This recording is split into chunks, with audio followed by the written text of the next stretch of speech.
Hii hapa ni nyumba simple yenye jumla ya vyumba vinne ndani.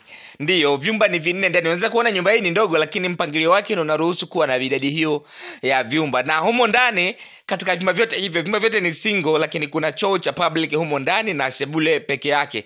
Kumbuka, unapokuwa unajenga nyumba siku zote unatakiwa kutazama mambo haya muhimu. Cha kwanza utatakiwa kuangalia kipato ulichonacho. Cha pili unatakiwa kuangalia ni nani na nani wanakutegemea na nani wanakuzunguka watategemea kupata huduma ya malazi katika nyumba yako.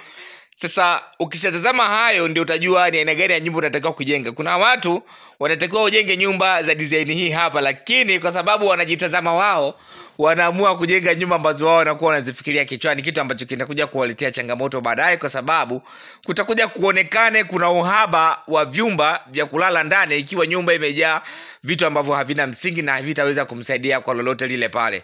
Sasa hili unatakiwa kulitazama hilo, na hapa niwekea nyumba yenye jumla ya tofali za blocks 1800 na ina vyumba vinne.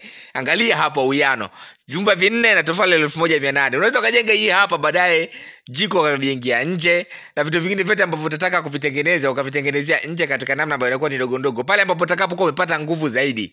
Sawa, ila kwa wakati huu ambao uko na nguvu kidogo lakini una familia kubwa, basi hii inakuwa inakufaa sana. Tofali ni 1800, lakini pia bati ambazo zinakaa hapa ni bati 60 za futi 10 na mbao za kenchi zinapanda mbao 100 kamili, kwa sababu baadhi ya kuta zinapanda juu kwa kukutana na bati. Hii huwa inapunguza idadi ya bati, lakini pia inapunguza idadi ya mbao. Na hili jengo lina upana wa mita 7.8 na urefu ni mita 12.3. Kwa hiyo katika kiwanja chako hata kama ni kidogo, hili jengo linaenea na linakaa vizuri sana. Kumbuka ramani hizi tunaziandaa kulingana na mahitaji ya wateja wetu. Kwa hiyo hata wewe pia unaweza kawa na kiwanja chako kimekaa kiutata kidogo, bado unaweza kututumia tukakuandalia ramani vile vile unavyohitaji wewe.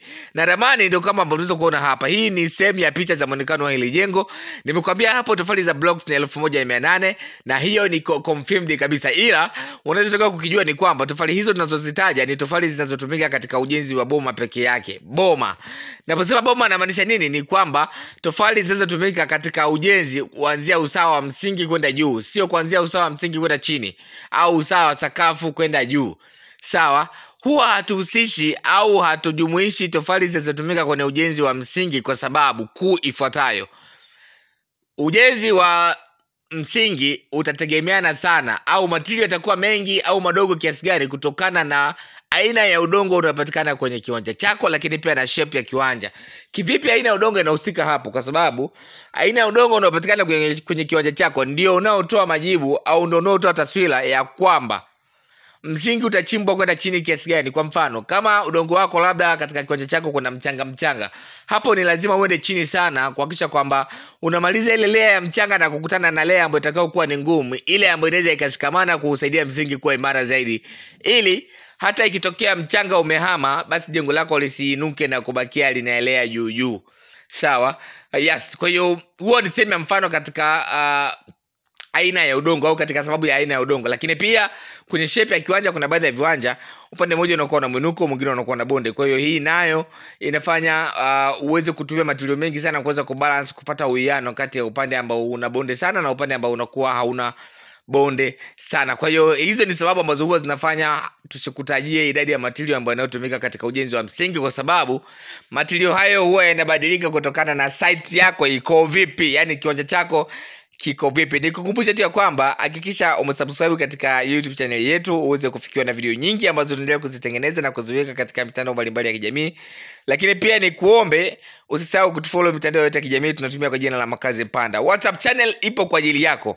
Namba ni hiyo hapo chini. Save tu message kwa WhatsApp, tutakupatia link uweze kwenda kujiunga na WhatsApp channel yetu, uweze kwenda kuangalia ramani zaidi kupitia WhatsApp. Karibuni sana.